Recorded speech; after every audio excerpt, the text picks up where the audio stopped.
Hey guys, today we'll take a look at Castlevania Symphony of the Night for the PS1.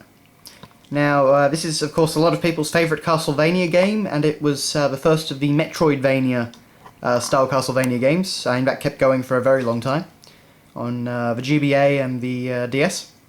But yeah, this is the original, and it is a fantastic game indeed. But on the front cover here we have the full silhouette of Castlevania with the lightning strikes going on in the background. It's your classic horror cliche image, but that's kind of what Castlevania's always played with. And of course we've got the great Castlevania logo, which is done up a bit nicer, but I'm pretty sure it's pretty reminiscent of the Castlevania 1 logo. And of course Symphony of the Night. And this was of course made by Konami. On the side, we just have it written very simply and plainly down here. So that's that. And on the back we have our screenshots. Some artwork of Dracula there.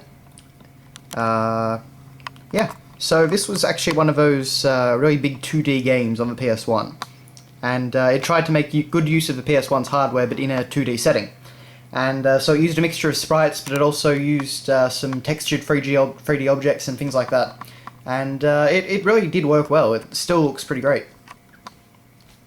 So, yeah, the legacy of evil returns. As a descendant of Dracula, you must end the vampire bloodline. Can you rid the world of this unspeakable terror? Uncover the mystery of Castlevania and and challenge an adventure as legendary as its name. So, yeah. Mind-blowing 32-bit special effects. This is Konami at their best. Castlevania is a blast. The soundtrack resounds with synthesized and orchestrated music. A huge game. If you think you've seen it all, you haven't. So, lots of praise for this game, of course, and for good reason. The big thing to note about this game, though, I think, and it's what most people do know about this if they haven't played it, is that the translation is pretty damn awful. I was reading recently in an interview that the translation was actually done by the Japanese development team, and I think some of the voices were done by them as well, or something like that. Which seems utterly crazy to me, but it kind of explains why. Because, you get things like, "What is a man? Just a miserable pile of secrets. But enough talk, have at you." Stuff like that. It's really hilariously bad. Now, unfortunately, my manual's actually a bit damaged, and that was a case of a seller not telling me exactly what I was getting. But anyway, so it's all black and white, but we do have some nice, details like the giant moon there. We've got Castlevania down there, and we've got this kind of nice border. Setting up your PS1. Of course, we've got artwork for the different characters. Richter. We've got, of course, Alucard, who's our main character. And we have a prologue storyline, which is basically the same thing that we get in the game after your first battle with Dracula. Then, of course, we've got full-bodied artwork, and this stuff always looks great. I personally prefer the original, Castlevania 4 sort of hammer horror artwork style.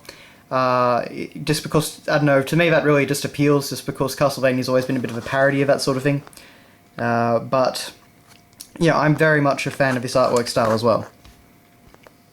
We get Death, we get the Librarian, Dracula, Lisa, who was Alucard's mother.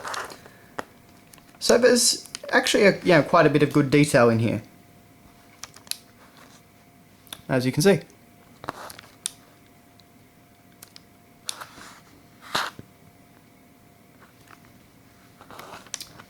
Anyway, and then on the back we get an ad for Metal Gear Solid, which was coming soon at that point. Because I think Metal Gear was 98 or something like that, so that makes sense. And finally we have a disc, which is just sporting this nice black and yellow motif. And behind that, though, we actually have this great shot of Alucard. And I may be wrong, but I have a feeling that this is actually the Japanese front cover art. But yeah, that looks really, really great too. But yeah. Anyway, that has been your look at Castlevania Symphony of the Night. Definitely a fantastic PS1 game. And definitely one of the best in the Castlevania series. Personally, I prefer the linear style a bit more. This Castlevania 4 is still my favourite, but this is definitely a great time. So thanks for watching, guys, and I'll see you later.